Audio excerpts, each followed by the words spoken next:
Oi, estamos aqui em mais um Neuro e Você, o canal aberto para desmistificar a neurologia. E hoje eu tenho o prazer de ter aqui conosco a doutora Patrícia Roese. Obrigada por aceitar o convite, doutora Patrícia. A doutora Patrícia faz parte da equipe da Clínica de Fonoaudiologia da doutora Lilian Ferro, especialização em motricidade oral e fonoaudiologia hospitalar, e aprimorada em linguagem infantil e gagueira, e possui o selo Fonoaudiologia Amigo da Gagueira, da Oficina de Fluência de São Paulo. Por favor, eu queria que você começasse falando a respeito desse selo, que eu achei muito interessante. Primeiramente, quero agradecer a participação, por estar aqui, por estar falando um pouquinho do trabalho. Esse selo, ele é uma certificação, homologada pela Oficina de Fluência, que é uma sede em São Paulo, que é referência em gagueira, Então, a partir do momento que você faz essa formação, você recebe esse selo e você começa a fazer parte de uma equipe do Brasil inteiro.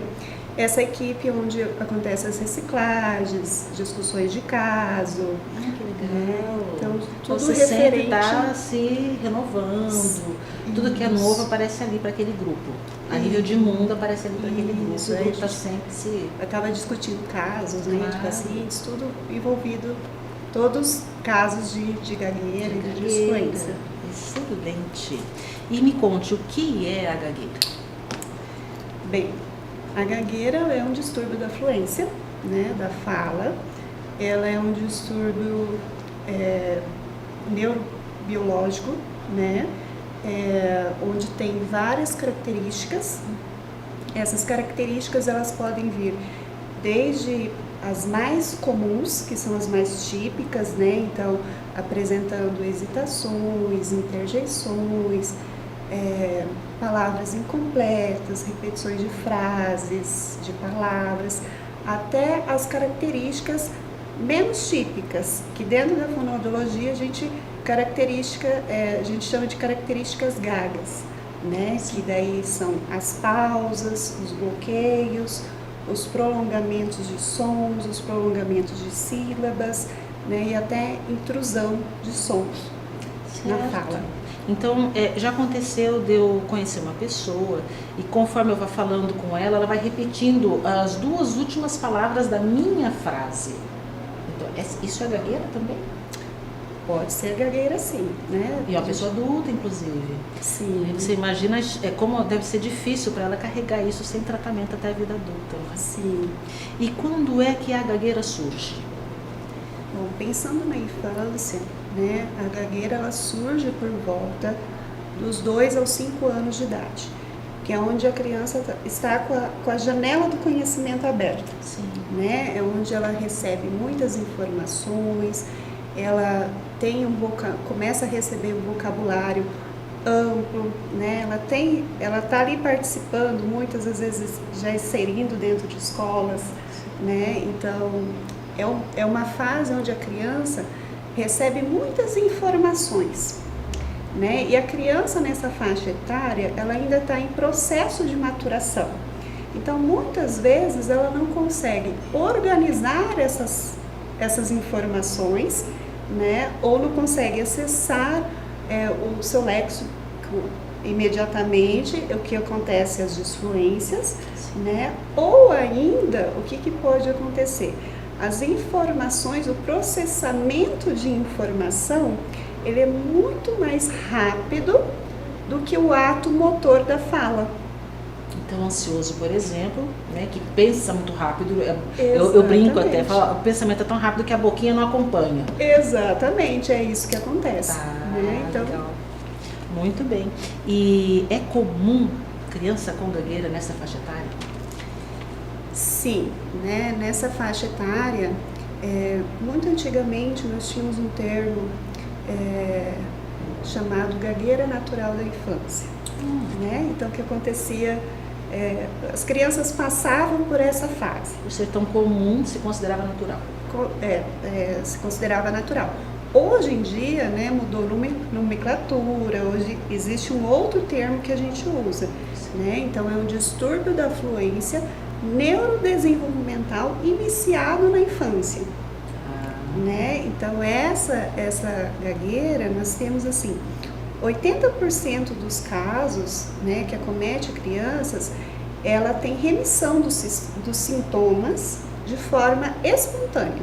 não precisa de tratamento, de fono, nada. Não, mas a gente tem os outros 20% que permanecem com os sintomas, né, e acabam futuramente adquirindo uma disfluência, uma gagueira.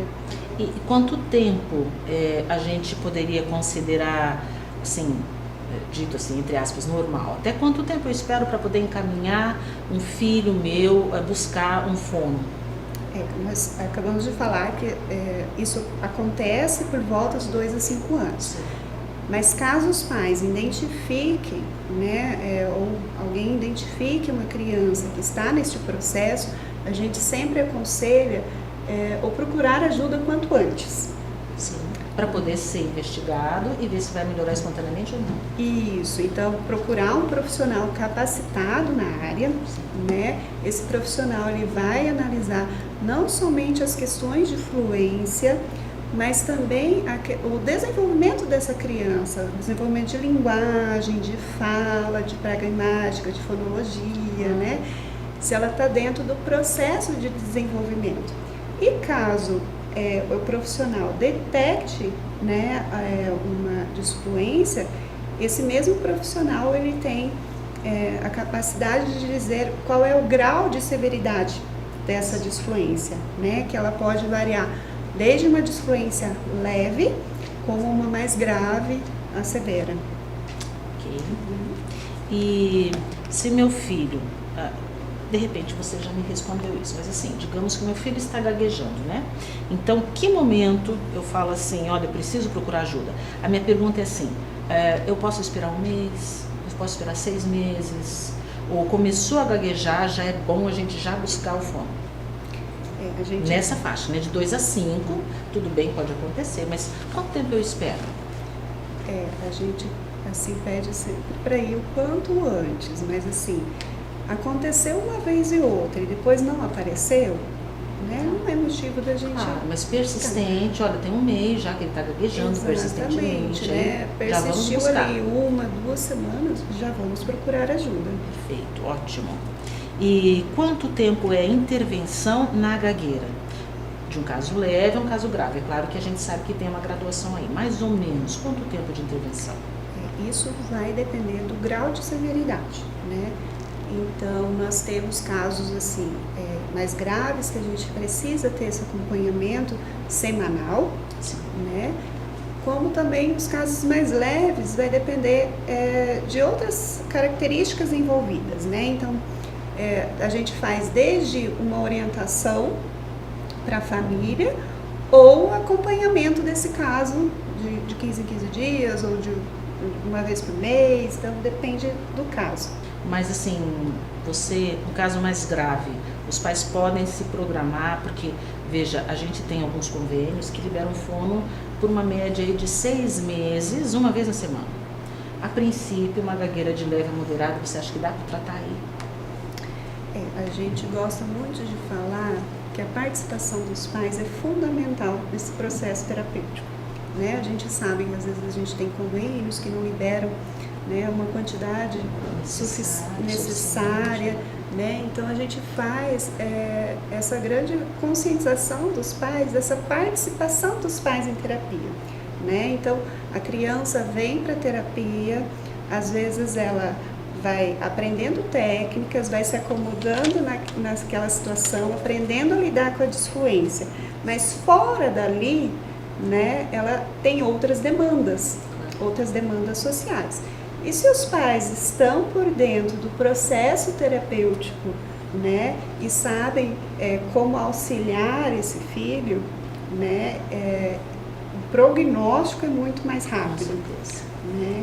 Então começa com você e continua em casa o tratamento. Né? Exatamente. A gente gosta de falar que os pais é a extensão do nosso trabalho. Claro, perfeito. E me dê aí algumas dicas para esses pais que estão nos assistindo. Bom, a primeira coisa a gente primeiro tenta desmistificar, porque os pais chegam muito ao consultório pedindo a cura. Sim. Né? Verdade, o filho está gago, eu quero curá-lo. A gente primeiro desmistifica isso, né? A gagueira, ela não é uma doença, né? Ela é uma condição da fala, né? Então, aquele momento a criança está passando por aquela condição. Então, a primeira coisa que a gente tenta conscientizar os pais, os pais e a sociedade também, né? A criança, ela não é gaga, ela está gaga, né? Então, a primeira coisa que a gente tenta fazer é orientar nesse sentido. Mas a gente tem dicas no sentido assim, não interromper a criança, né? Então, deixar ela falar do tempo dela, respeitar o turno comunicativo. Então, às vezes a gente tem pais que fazem uma pergunta, não dão tempo, e daí já fazem outra pergunta, né? Então, respeitar esse turno comunicativo de 1 para 1. Esperar ouvir a criança e depois fazer a próxima pergunta. Exatamente. Então, e se a criança vir a gaguejar, a gente evitar chamar a atenção dessa criança para a fala. Então, a gente às vezes tem, às vezes até por uma ânsia de querer acertar, a gente fala, calma, respira, fala de novo, né? Então, a gente sempre fala assim, não observe como a criança fala, observe o que ela quer falar. E a partir do momento que você identifica o que ela quer falar, você dá um modelo de como ela deve falar, não corrigir a fala. Então, por exemplo, se a criança quer contar uma história, né? Mamãe, eu vi um cachorro, né? Ao invés de eu levar atenção para essa fala, eu vou dar um modelo. Ah, verdade, você viu um cachorro? Eu também vi um cachorro, mas eu vi um cachorro marrom. E você? O que você viu? E daí eu volto a pergunta para a criança ter uma oportunidade de modelar a frase dela de novo e ela poder exercitar essa questão da habilidade comunicativa. Outra coisa que a gente fala muito para os pais é entender que a gagueira, ela tem dias bons e dias ruins, assim como qualquer outra pessoa, né? A gente tem dias que são bons, tem dias que são ruins, tem dias que a gente está mais ansioso, né? A gente está mais nervoso, e a fala do disfluente, ela também passa por isso. Então, tem dias de fala ruim, tem dias de fala que é proveitosa. Então, para os pais ficarem atentos que nos dias de fala ruim, para não exigir da criança que ela fale, então vamos propor outras atividades. Atividade de raciocínio, vamos ouvir uma música, né? Vamos ouvir uma história, fazer outras atividades que não exijam a fala. E deixar a fala para os dias de fala, que a fala esteja fluente. Aí eu vou exercitar essa fala. Ok, eu achei muito interessante trazer esse tema, porque eu acredito que a gente quase não fala sobre isso. A gagueira é uma coisa frequente na infância e tem um mito aí, né? Tem muito bullying, inclusive. E houve algum tempo atrás onde eu, como neurologista, acreditava que a gagueira fosse principalmente de fundo emocional, mas não é assim. Fala sobre isso. Hoje a gente sabe que a gagueira, ela tem um fundo endógeno, né? Um fundo biológico ali da criança. Mas a gente também sabe que essa criança, ela recebe demandas. Essas demandas podem ser tanto internas, né, de uma condição da criança, uma criança ansiosa, né, uma criança mais tímida, né, como demandas externas, né, o meio onde que ela vive, a sociedade, a própria sociedade, né, e a gente sabe, assim, que a criança que gagueja, ela passa por bullying, né, ela tem uma questão de baixa autoestima, né, até pela vergonha de falar, ela vai se isolando, né, então há outros comprometimentos aí emocionais, né, e psicológicos envolvidos. Então a gente sempre aconselha, né, dependendo do caso, e quando a gente identifica essas situações, fazer um trabalho conjunto com outros profissionais na área. Perfeito, porque daí você vai precisar de um psicólogo quando você já tem um reflexo na vida dessa criança, por exemplo, o bullying, né? Exatamente. Aí tem que trabalhar em conjunto, fono e psicólogo. Isso. Excelente. Muito obrigada mais uma vez, viu? Gostei muito desse papo, acho bem legal isso. Acho que foi muito esclarecedor para as famílias, como foi para mim. E qualquer sugestão, qualquer dica, por favor, entre em contato. Obrigada.